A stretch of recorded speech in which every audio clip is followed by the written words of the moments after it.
சோமவாரத்தில் நாம் சிவபெருமானை, அதிலும் குறிப்பாக பிறை சூடி இருக்கக்கூடிய சிவபெருமானை சோமவார விரதத்தோடு வழிபட்டோம் அப்படின்னா நிச்சயமா நமக்கு செல்வ நிலையில ஒரு பெரிய மாற்றம் இருக்கிறத நம்மளால கண்கூடாக பார்க்க முடியும். இந்த கார்த்திகை மாத சோமவாரத்தில் சிவபெருமானுக்கு நீங்கள் என்ன விஷயங்கள் எல்லாம் செய்தால் உங்களுடைய வராத பணம் வந்து சேருவதற்கும் வாங்கிய கடனை நீங்கள் கொடுப்பதற்கான வாய்ப்புகளும் எப்போ உருவாகும் அப்படின்னா, சோமவாரத்தில் நடைபெறக்கூடிய சங்காபிஷேகம்னு ஒன்று உண்டு. சங்காபிஷேகம் எல்லா சிவாலயத்திலுமே நடைபெறும்.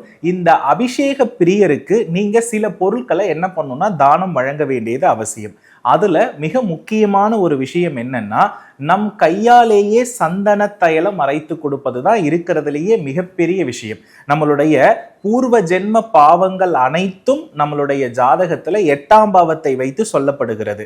இப்போ இருக்கிற மாதத்திலேயே 8வது மாதம் அப்படின்னு எடுத்துக்கிட்டோம்னா விருச்சிக மாதம். இந்த விருச்சிக மாதம் என்று சொல்லக்கூடிய கார்த்திகை மாதத்தில் ஒரு மனிதன் எந்த அளவிற்கு உடலுடைய உணர்ச்சிக்கு முக்கியத்துவம் கொடுக்காமல், மனதினுடைய ஆசைக்கு முக்கியத்துவம் கொடுக்காமல், இறை நிலையோடு ஒன்றிருக்கக்கூடிய சூழல்களை இந்த மாதத்துல மட்டும் செய்யும் பொழுது அவருக்கு தீர்க்கமான வெற்றி கிடைக்கும். காரணம் என்ன அப்படின்னா, இந்த விருச்சக ராசியில் கேது உச்சம் அடைதல் தான். அதனாலதான் இந்த விருச்சிக மாதம் என்று சொல்லக்கூடிய கார்த்திகை மாதத்தில் வரக்கூடிய விரதங்களுக்கு எல்லாமே அளப்பரிய சக்தி, விதி மாற்றக்கூடிய சக்தி இந்த விருச்சிக மாதத்திற்கு உண்டு. அப்போ கடுமையான விரதங்கள் எல்லாம் கார்த்திகை மாதத்தில் வெற்றியை கொடுக்கும். இப்போ நீங்க என்ன பண்ணணும் அப்படின்னா, ஒரு ஃப்ரெஷ்ஷான சந்தன கட்டை எடுத்துக்கணும், சந்தன கல் எடுத்துக்கணும்.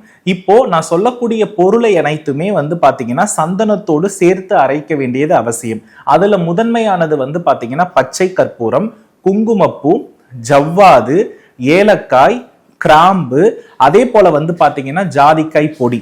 இந்த கலவையெல்லாம் நீங்கள் எடுத்து பன்னீர் விட்டு பொறுமையாக அரைத்து கொண்டே இருக்கணும். ஒரு லட்டினுடைய அளவிற்கு சந்தனத்தினுடைய தன்மை வரக்கூடிய அளவுக்கு இந்த பொருளை எல்லாம் போட்டு அரைத்து அரைத்து அரைத்து ஒரு உருண்டையாக திரட்டி கொள்ள வேண்டியது அவசியம். அதற்கு அடுத்தபடியாக சுவாமிக்கு அபிஷேகத்திற்கு என்ன பண்ணணும்னா, 1 லிட்டர் பன்னீர் வாங்கிக்கோங்க, 1 லிட்டர் பால் வாங்கிக்கோங்க, 1 லிட்டர் கரும்பு சாறு வாங்கிக்கோங்க. இந்த 3 திரவியங்கள் மற்றும் நாம் சந்தனம் அரைத்த அந்த சந்தன கலவையை எடுத்துக்கிட்டு எப்பொழுது இறைவனுக்கு சங்காபிஷேகம் நடைபெறுகிறதோ அந்த நேரத்தில் சோமவார அபிஷேகத்தின் போது இந்த பொருளை கொடுத்து உங்கள் பாவங்கள் விலக வேண்டும் என்று இறைவனிடம் வேண்டுகின்ற பட்சத்தில் நிச்சயமாக இறைவன் நமக்கு அனுகிரகம் முழுமையாக செய்வார்.